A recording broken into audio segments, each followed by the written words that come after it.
Programme में आपको खुशामदीद कहते हैं। मैं असदुल्ला खान हूँ। मरदमशुमारी को नोटिफाई करने के हवाले से जो फैसला किया गया है उसके फ़ौरन बाद बहुत से कानूनी सवाल इसके नतीजे में पैदा हुए हैं और कई कानूनी पेचीदगियाँ भी दिखाई देती हैं। कोई 8 सवाल हमने तैयार किए हैं कि फौरी तौर पर ये 8 सवाल हमारे सामने आते हैं, वो हम आपके सामने अभी रखते हैं थोड़ी देर में, और फिर उस पर वो अपने माहिरीन के सामने रखेंगे कि इन सवालों का जवाब कैसे मिलेगा, कैसे ये मरदमशुमारी के नताइज और उसके नतीजे में फिर सीट जो नई हल्का बंदियाँ हैं वो होंगी। अगर सीटों की तादाद तब्दील होती है सूबों में तो फिर क्या उसकी कानून साजी कैसे होगी। तो कई सवाल हैं वो मैं आपके सामने रखते हैं, उस पर बातचीत करेंगे। और साथ ही साथ इस्तेकाम पाकिस्तान पार्टी कुछ मध्यम से पड़ती हुई दिखाई दे रही है।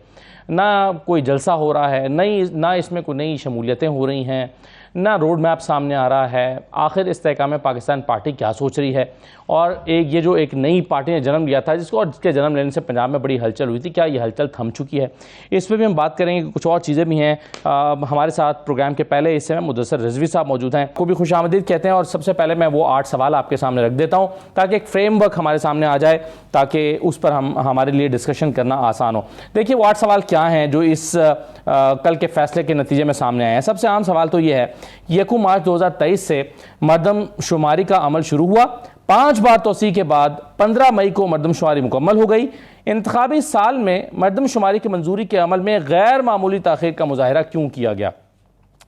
दूसरा सवाल यह है कि हुकूमत जानती थी कि मरदमशुमारी के मंजूरी के बाद नई हल्का बंदियों और इससे मुंसलिक दीगर उमूर के लिए वक्त दरकार होगा, ये जानते हुए भी जाते जाते मरदमशुमारी की मंजूरी क्यों दी गई।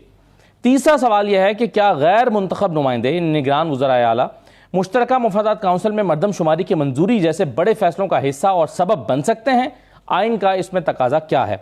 चौथा सवाल यह है कि मरदमशुमारी की मंजूरी के बाद नई हल्का बंदियों इनसे जन्म लेने वाले एतराज़ात के हल के लिए कितना अरसा दरकार होगा। मरदमशुमारी के नतीजे में सूबों की कौमी असम्बली की सीटों में कमी बेशी की सूरत में आइन में तरमीम की जरूरत पड़ गई तो ये कैसे की जाएगी। छठा सवाल यह है कि तरमीम की सूरत में कौमी असम्बली नहीं होगी, आइन में मुतय्यन सीटों की तादाद में तब्दीली की मंजूरी नहीं मिल सकेगी। इस सूरत में इलेक्शन का इनेकाद किस कानून के तहत और कैसे मुमकिन होगा। सातवां सवाल यह है कि जब आइनी तरमीम नहीं हो पाएगी तो क्या नई मरदमशुमारी की मंजूरी मुल्क को नए आइनी बहरान में नहीं धकेल देगी।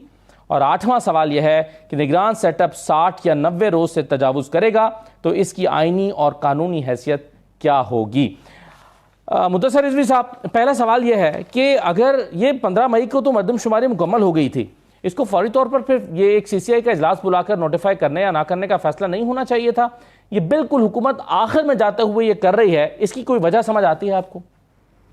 देखें, 15 तारीख के बाद भी इसको 2 एक्सटेंशंस मिलती रही हैं और यकीनन अगर ये डिजिटल सेंसस का प्लान पिछली गवर्नमेंट के टेन्योर में हुआ था, उसके बाद ये जब नई गवर्नमेंट PDM की बन रही थी, इनका भी जो एक माहिदा हुआ था उसमें डिजिटल सेंसस को शामिल किया जा गया था, तो इसको जल्दी कर लेना चाहिए था। ये एक तो देर से शुरू किया गया और देर से ही ख़त्म हुआ, और उसके कॉन्सिक्वेंसेज ये हैं कि अब इस असेंबली की टर्म एक्सपायर हो रही है और हम सेंसस नोटिफाई किए बैठे हैं और आईनी तौर पे शायद ये लाजिम हो जाता है कि डिलिमिटेशन हो। तो यही है जो बातें हो रही हैं पिछले 1 साल से कि इलेक्शन शायद अपने टेन्योर पे ना हो, एक वजह ये भी हो सकती है और कानूनी और आईनी जवाज़ निकाला गया है।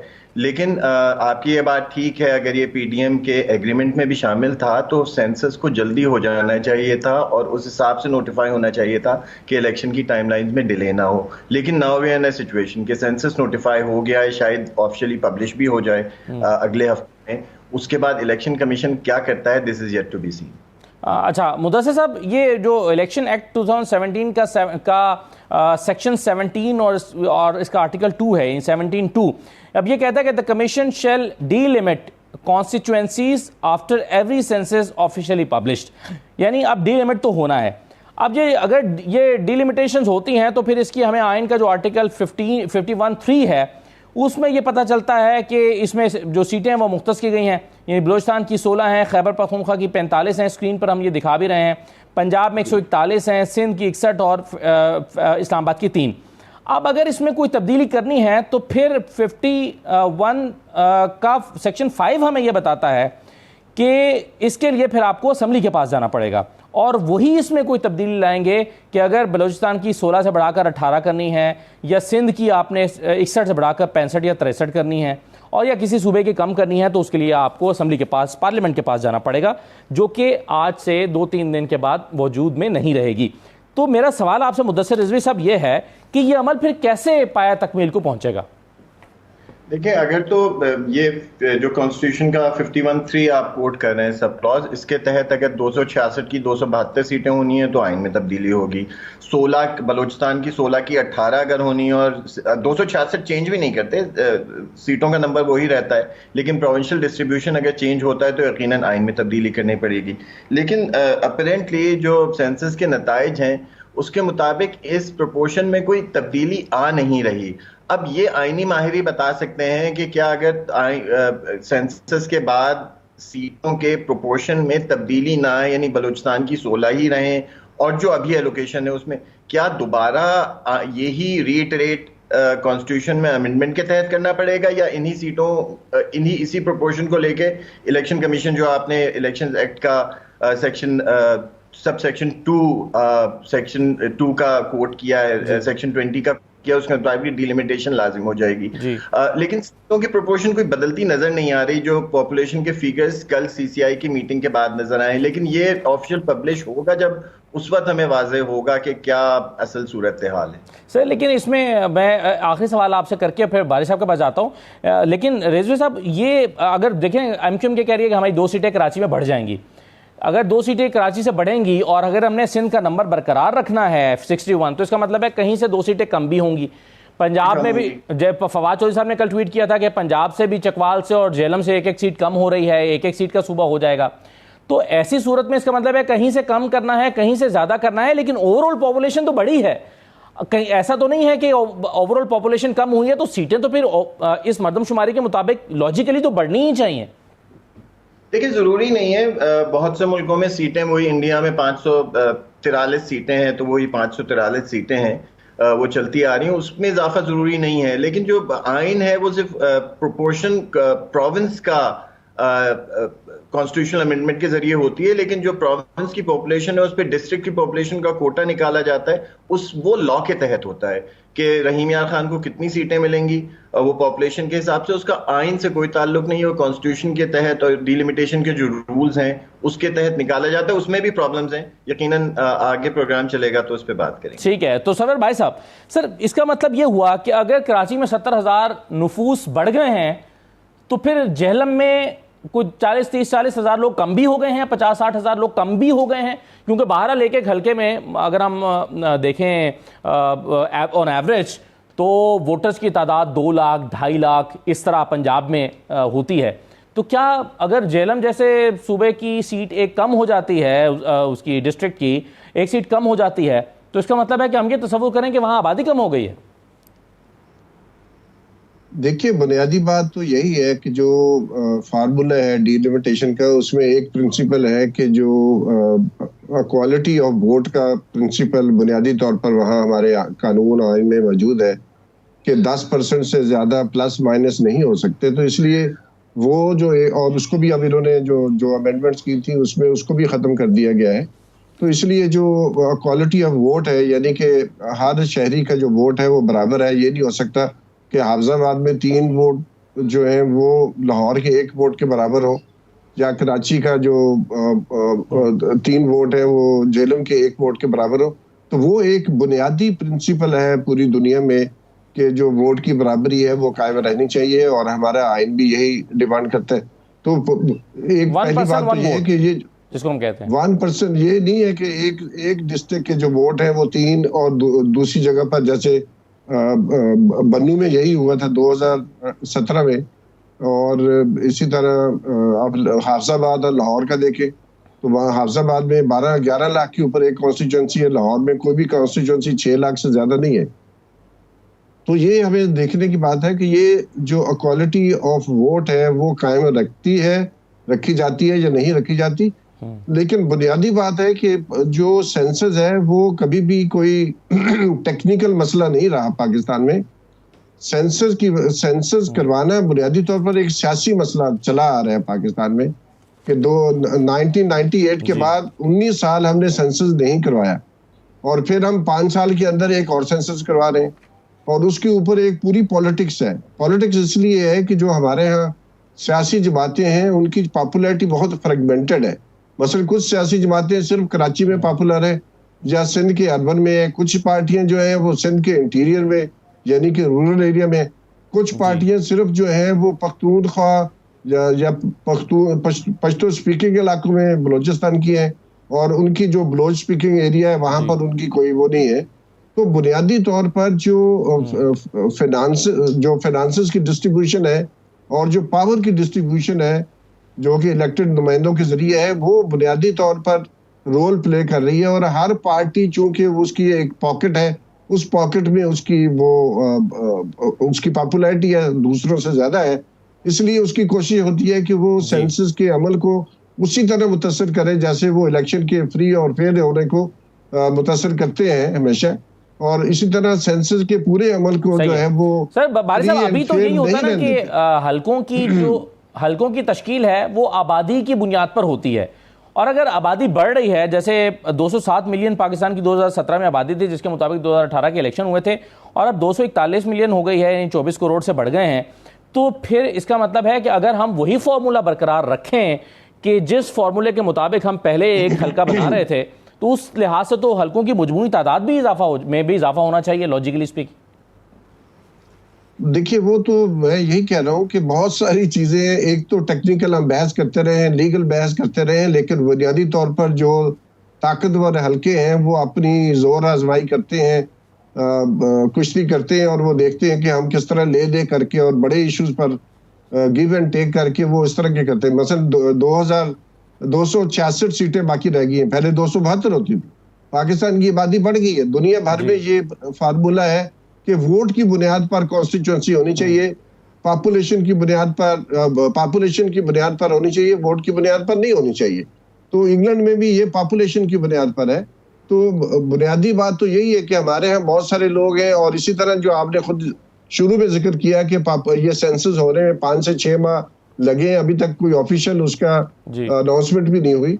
तो बुनियादी तो हमें देखने की बात है कि जो क्वालिटी ऑफ सेंसस है उसमें हमारी एक जो ओपिनियन पोल है उसके मुताबिक तकरीबन 11 से 12% लोगों ने कहा है कि डिजिटल सेंसस उनके यहाँ नहीं हुआ, जो टैब है उसको इस्तेमाल नहीं किया, रजिस्टर पर लिखा गया है। शफाफियत पर भी सवाल है।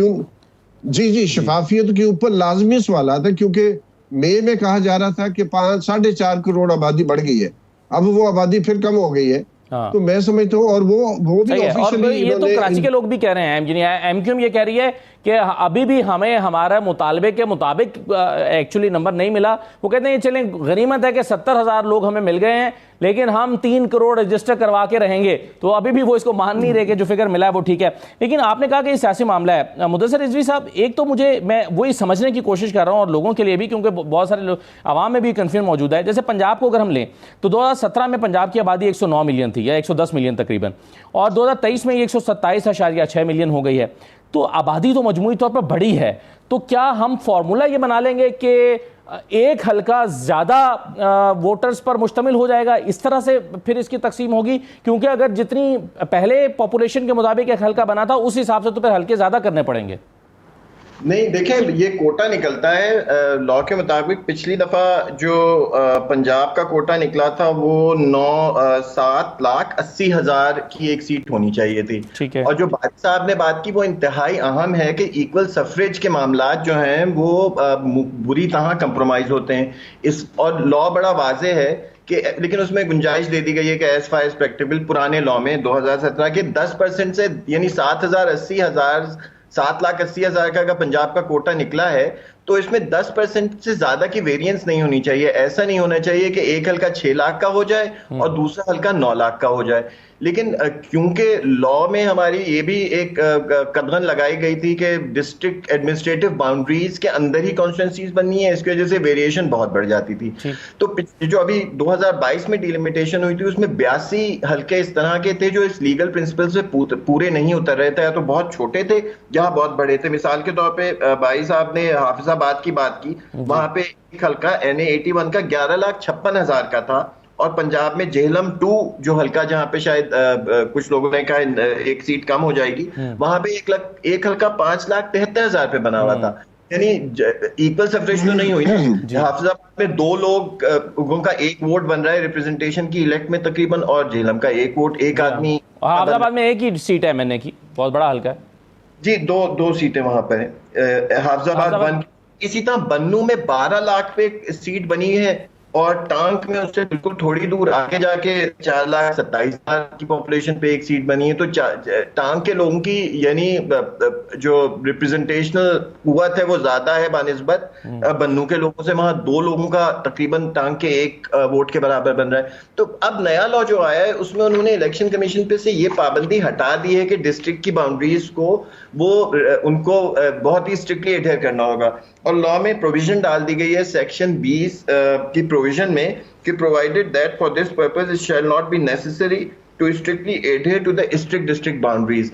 यानी 2 डिस्ट्रिक्ट पे अगर एक डिस्ट्रिक्ट में छोटा हल्का बन रहा है तो उसके साथ किसी दूसरी डिस्ट्रिक्ट को भी मिला के हल्का बनाया, तो अब कोई जस्टिफिकेशन रहेगी नहीं ये छोटे बड़े हल्के बनाने की, अगर डिलिमिटेशन में हम दोबारा जाते हैं। और ये जो भाई साहब बात कर रहे थे कि इक्वल सफरेज बुनियादी एक उसूल है अच्छे इलेक्शन का, अगर वो कंप्रोमाइज होता है तो इलेक्शन की लार्जली क्वालिटी तो कंप्रोमाइज हो जाती है। 88 प्रोविंशियल असेंबली के हल्के ऐसे थे जहां पे या तो 10% से ज्यादा वेरिएशन थी, या बहुत बड़े थे या बहुत छोटे थे। जी सही है। तो मुदस्सिर साहब, अगर हमें ओवरऑल नंबर चेंज नहीं करना है और उसके लिए कोई आईनी तरमीम की ज़रूरत नहीं है, यानी जितनी सीटें सिंध और पंजाब और खैबर पख्तूनख्वा और बलूचिस्तान की हैं उतनी ही रहेंगी और मजमूई सीट्स भी उतनी ही रहेंगी, तो फिर भी क्या 6 महीने दरकार हैं ये सारा प्रोसेस करने के लिए, और इसमें टाइम टेकिंग चीज़ क्या होती है?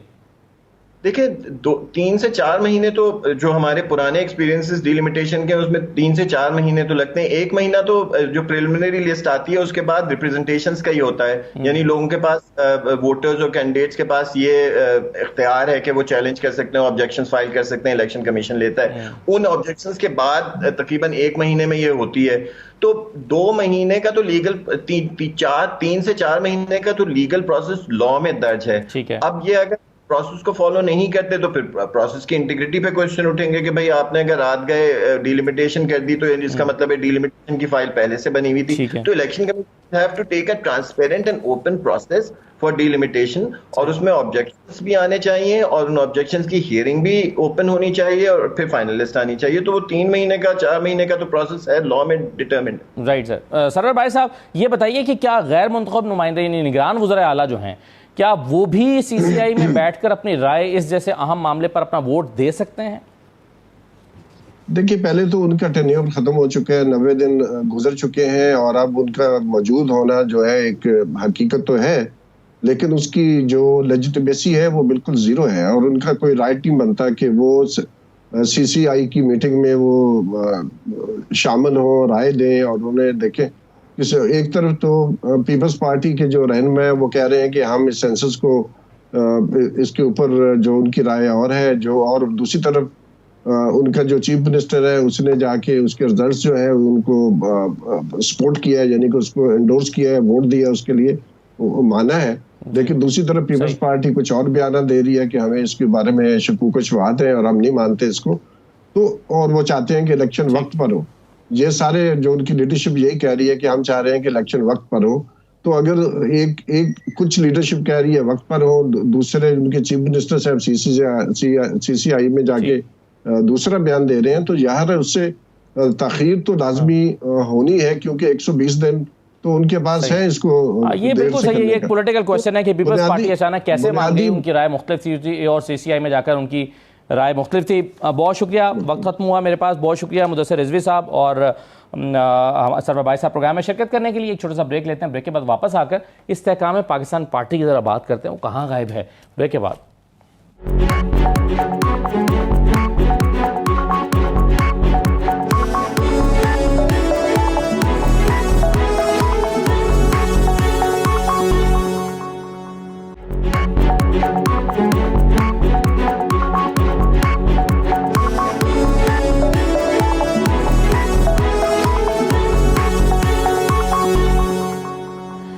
दोबारा और आपको खुशामदीद कहते हैं पाकिस्तान इस्तेहकाम पाकिस्तान पार्टी के रहनुमा फयाजुल हसन चौहान साहब हमारे साथ मौजूद हैं। चौहान साहब बहुत शुक्रिया, खुशामदीद सर। सबसे पहले तो ये बताएं, ये जो इस वक्त मरदमशुमारी पर बहस हो रही है कि इसको बहुत ज़्यादा लेट नोटिफाई किया गया है और फिर नोटिफाई करने के बाद अब ये इलेक्शन जो है वक्त पर इनकाद इनका नहीं हो पाएगा, इस पर आपकी पार्टी का क्या मौक़िफ़ है इलेक्शंस के इनकाद पर, कि वक्त पर होने चाहिए स्ट्रिक्टली या 2-4 महीने आगे भी चले जाएं तो कोई हर्ज नहीं है, और ये मरदमशुमारी के मुताबिक होने चाहिए थे या नई मरदमशुमारी के मुताबिक या पुरानी मरदमशुमारी के मुताबिक होने चाहिए? तो ऑफिशियल टेक आपकी पार्टी की क्या है?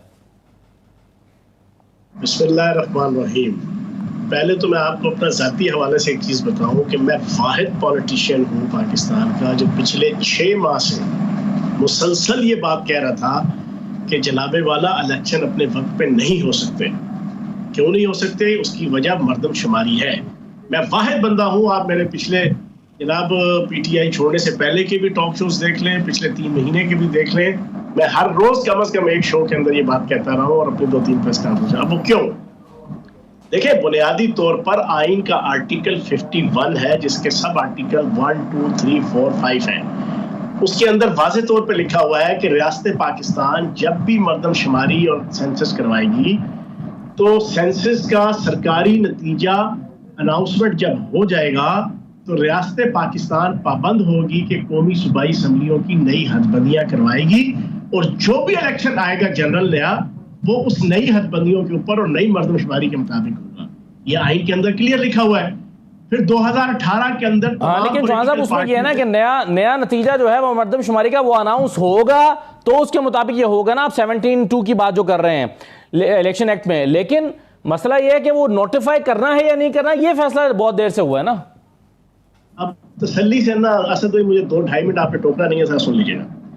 आपकी इत्तला के लिए अर्ज है जी कहिए कि मेरे और आपसे टैक्सों का पैसा जो अरबों रुपया पिछले 6 महीने में लगाया गया इस मरदमशुमारी के ऊपर, ये दिलपशोरी के लिए लगाया गया था, ये सिर्फ जनाब पिकनिक मनाने के लिए लगाया गया था, या ये सिर्फ जनाब हुक्मरानों की या रियासत की जना किसी ख्वाहिश को पूरा करने के लिए लगाया गया था? भाईजान, इसका कोई पर्पस था, इसका कोई ऑब्जेक्टिव था? इससे मुतल्लिका पूरी पाकिस्तान की सॉवरेनिटी, पाकिस्तान की बका, पाकिस्तान की इकोनॉमी, पाकिस्तान की मईशत, पाकिस्तान की माशरत, पाकिस्तान का सकाफत, पाकिस्तान की तमद्दन, पाकिस्तान की जितनी आबादी है उनमें से एक एक बंदे का हाल और मुस्तकबिल उसके साथ जुड़ा हुआ है। तो जब मरदमशुमारी हुई तो मरदमशुमारी नोटिफाई तो होनी है। तो जब नोटिफाई किसने करनी है? वो मुश्तरका मफादात कौंसिल ने करनी है, जो कल उन्होंने कर दी, उसको एक्सेप्ट। अरबों रुपया मेरा और आपका लगाया गया।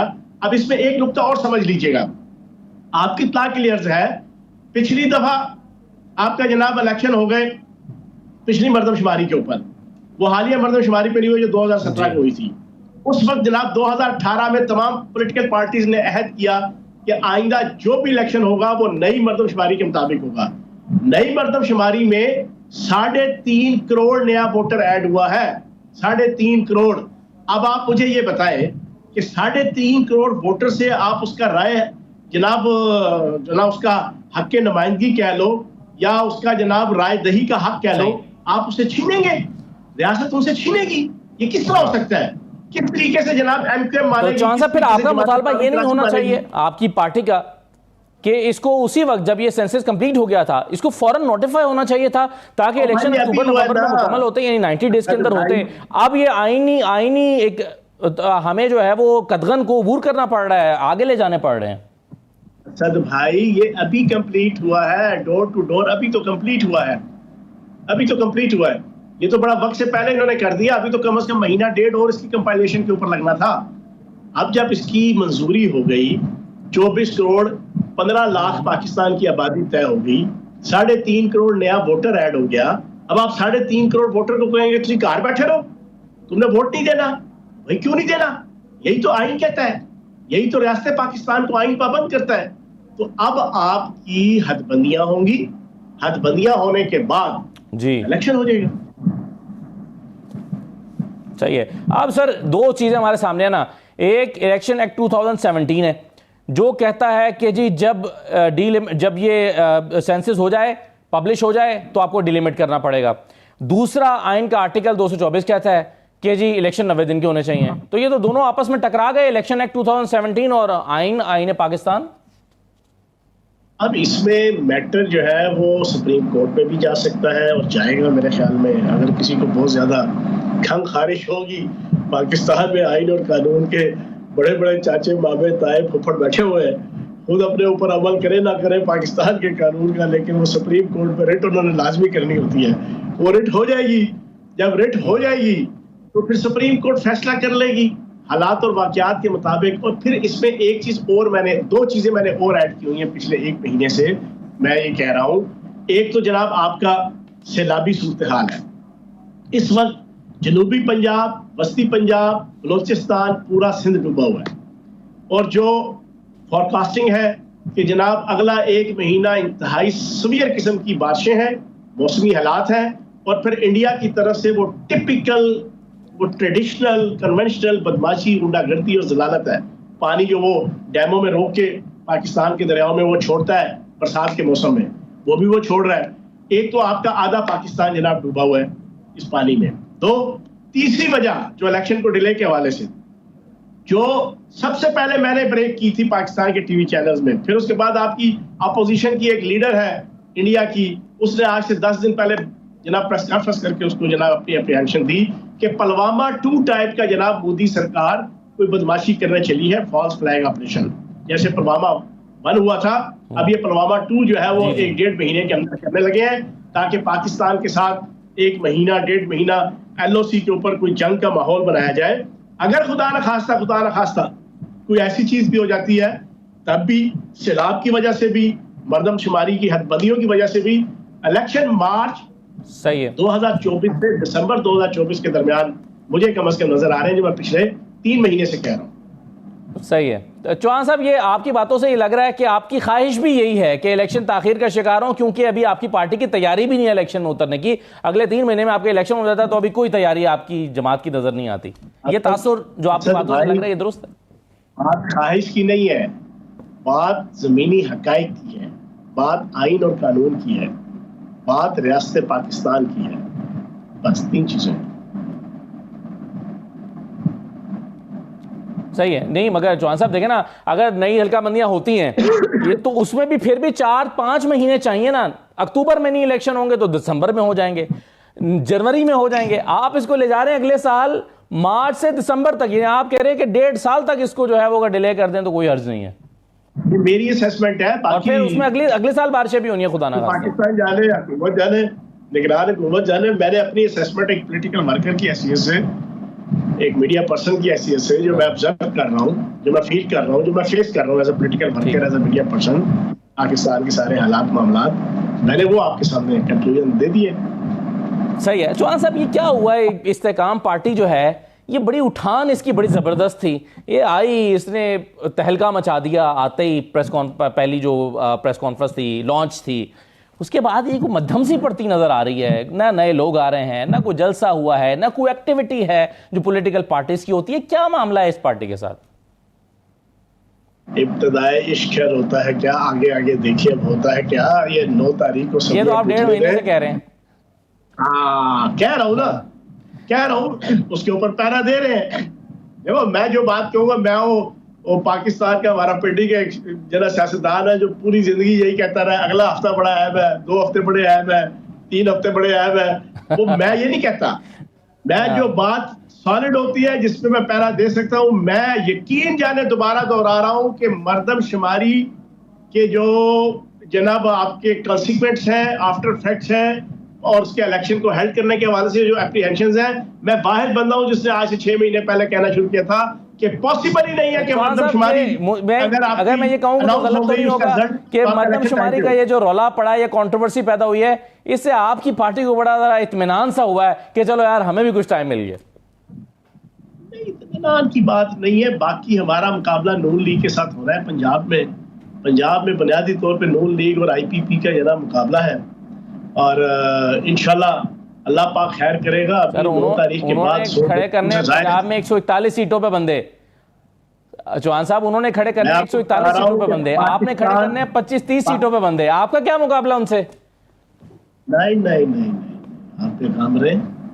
PTI के 90% से ज्यादा MNA और MPA जो पंजाब के हैं, वो मामला तय कर चुके हैं। 9 तारीख के बाद वो सारे के सारे IPP के अंदर शामिल होंगे। और अभी हमने कच्चे राग बजाए पिछले 2 महीनों में, अब पक्के राग जनाब शुरू करेंगे तो आपकी आत्मा को भी शांति मिल जाएगी और आपको भी सुकून मिल जाएगा। जो आपने इतनी प्यार और मोहब्बत से कहा कि भाईजान कुछ ज्यादा उबाल पैदा ही नहीं हुआ, कुछ ज्यादा जोश जज्बा नजर ही नहीं आया, ये जनाब प्रेस कॉन्फ्रेंस के बाद कुछ हुआ ही नहीं, तो जनाब बेखबरो एक आध जलसा टोकन जलसा कर देते चौहान साहब, मेरे जैसों का मुंह तो बंद होता ना, एक आध आप जलसा कर देते, लोगों की आत्मा को पहले ही शांति मिल जाती।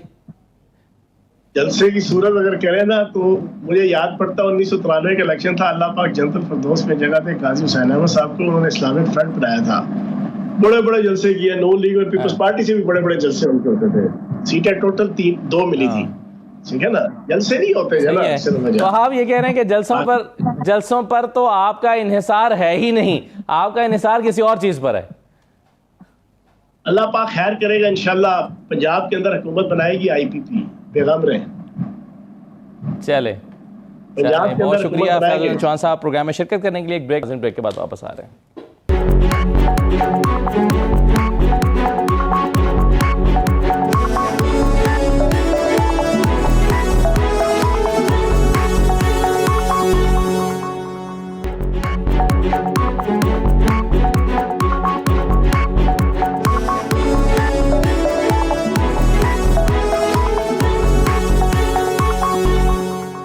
दोबारा आपको खुशामदीद कहते हैं। हमारे साथ आबिद ज़ुबैरी साहब मौजूद हैं, सदर सुप्रीम कोर्ट बार एसोसिएशन। बहुत शुक्रिया आबिद ज़ुबैरी साहब, प्रोग्राम में खुशामदीद कहते हैं। सबसे पहले तो सर ये बताइए, मरदमशुमारी वाला जो मामला चल रहा है, इसमें अब फैसला हुकूमत ने कर लिया, CCI में फैसला हो गया कि मरदम के ये जो है वो इसको अनाउंस कर दिया जाएगा, पब्लिश कर दिया जाएगा।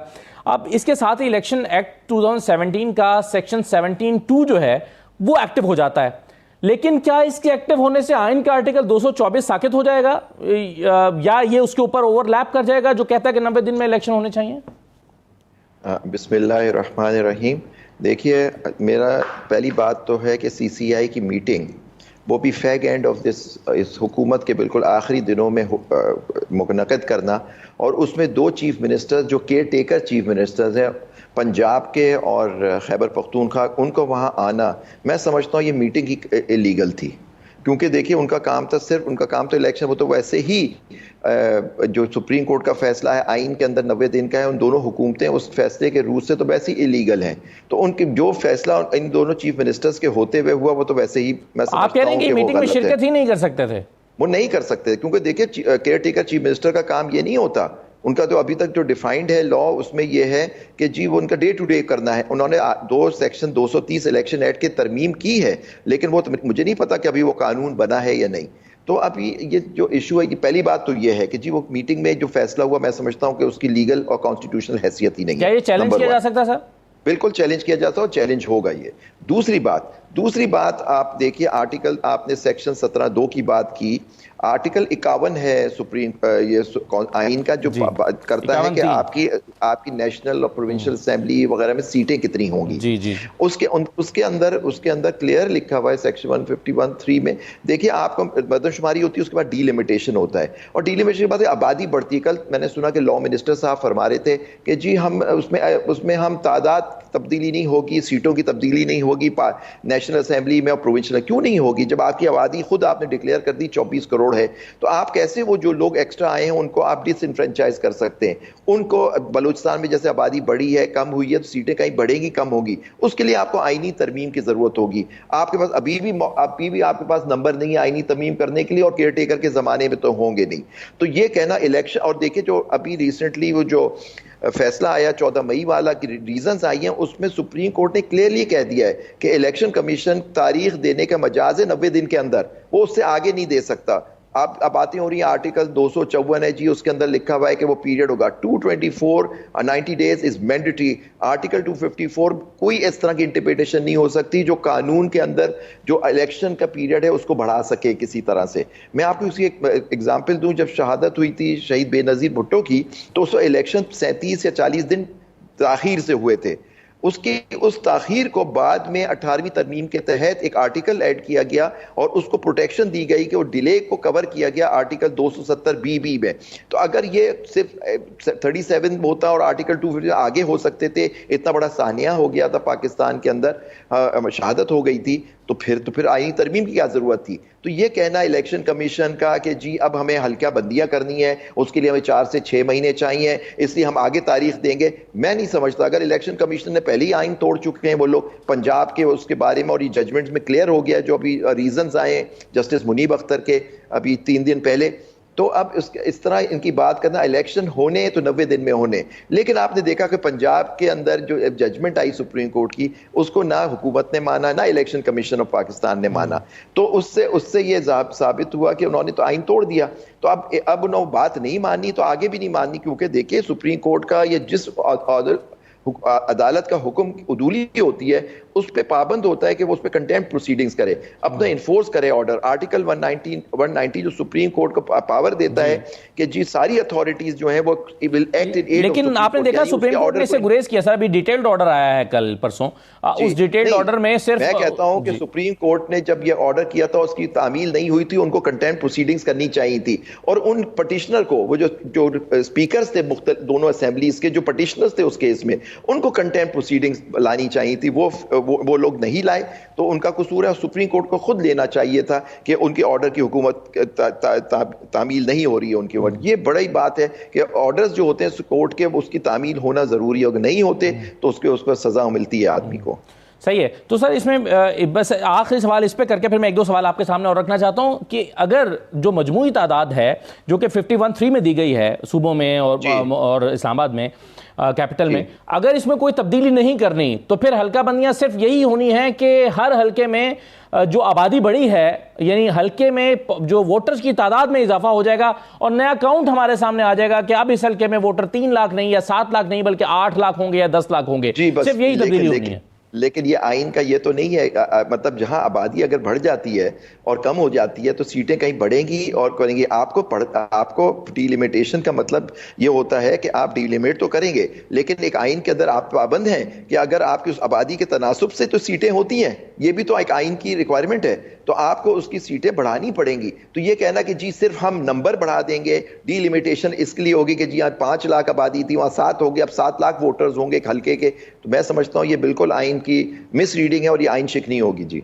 सही है। अच्छा जुबैर साहब, कल जो फैसला आया है तहरीक इंसाफ के चेयरमैन की को नाअहल करने का या उनको सज़ा देने का, उस पर काफ़ी डिबेट हो रही है, आप क्या समझते हैं कि इस फैसले में कुछ ऐसी चीज़ें मौजूद हैं जो चेयरमैन पीटीआई को इस्लामाबाद हाई कोर्ट में जाके हेल्प कर सकती हैं, क्योंकि उनका मौक़िफ़ ये है उनके वकला का कि उन्हें सुना नहीं गया, उन्हें दिफा का हक़ नहीं दिया गया, उनके गवाहान को नहीं सुना गया, फाइनल आर्गूमेंट नहीं हुए हैं, और जो जुरिसडिक्शन का मामला था या काबिल समात होने का मामला था उस पर भी वापस भेजा गया और उस पर भी आर्गूमेंट नहीं हुए या उस पर भी सुना नहीं गया। तो आप क्या समझते हैं कि इस फैसले में कुछ ऐसी चीज़ें मौजूद हैं जिसमें फेवर मिल सकती है?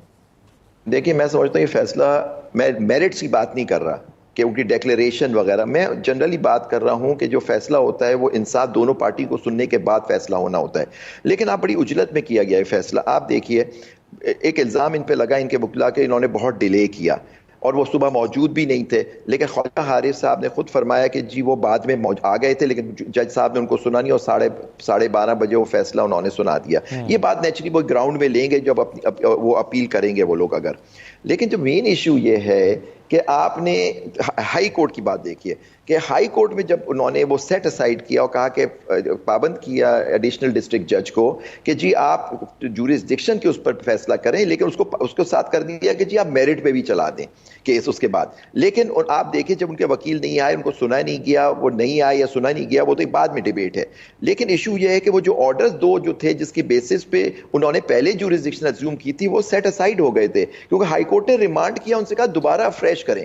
तो नेचुरली आपको सुनना था, सुन के फैसला आपने वही दोनों ऑर्डर, मई का ऑर्डर और जुलाई का ऑर्डर के बेसिस पे कहा कि जी मेरा पहले ऑर्डर मौजूद है, मैं जुरिसडिक्शन अज्यूम करता हूं और मैं सजा देता हूं। फिर एक बात देखिए, हाई कोर्ट के अंदर एक बात बड़ी सीरियस थी कि जो एप्लीकेशन थी पीटीआई वालों की कि जी हमारे गवाहान के जो सुना नहीं जा रहा, हमें चांस नहीं दिया रहा अपनी शहादत, अपनी गवाही पेश करने का, वो एप्लीकेशन पेंडिंग रखी चीफ जस्टिस साहब ने, उस पर अभी फैसला हुआ ही नहीं है। वो इस हफ्ते में शायद सुनी जाएगी जी। तो ये भी एक इशू उठेगा कि जी वो फैसला नहीं हुआ। लेकिन एक चीज जो आज क्लियर हुई है कि जी 4 तारीख को ही फैसला निकला, उसी तारीख को इन जज साहब की छुट्टी मंजूर हो गई थी, और वो एक बड़ी हैरानगी की बात है, यूनिवर्सिटी ऑफ हल में सुनाए जा रहे हैं, ह्यूमन राइट्स और रूल ऑफ लॉ की कोई वर्कशॉप है उसमें, तो उनको जाना था मुल्क से बाहर। अगर वकील नहीं आ रहे थे, मंडे के दिन रख लेते, नहीं रखते। चीफ जस्टिस साहब ने उनकी छुट्टी उनके कर दी थी, और वो रिमांड कर रहे हैं उनको केस के, जी पहले आप जुरिसडिक्शन का फैसला करें हुए।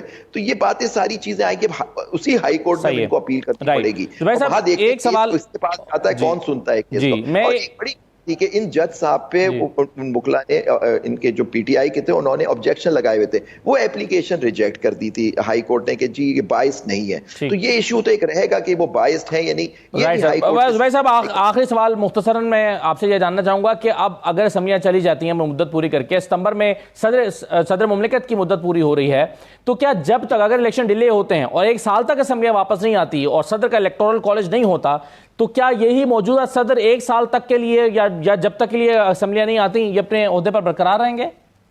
जी बिल्कुल बरकरार रहेंगे। आइन में लिखा हुआ है कि सदर मुमलिकत जब तक उनका सक्सेसर नहीं आता आइनी तरीके से, वो ही बरकरार रहेंगे। ये तो आइन के अंदर एक शेक है जिसके अंदर वो लिखा हुआ है। वो सेनेट चेयरमैन नहीं हो जाएंगे सदर पाकिस्तान अगर ये सोच रहे हैं, क्योंकि यही सदर जो है आरिफ अलवी साहब सदर पाकिस्तान यही कंटिन्यू करेंगे, यही करेंगे जब तक इलेक्टोरल कॉलेज नहीं आ जाता और इलेक्शन नहीं होते सदर के। बहुत शुक्रिया आबिद ज़ुबैर साहब प्रोग्राम में शिरकत करने के लिए। नाज़रीन, ये आज का प्रोग्राम था, इजाज़त दीजिए, अल्लाह हाफ़िज़।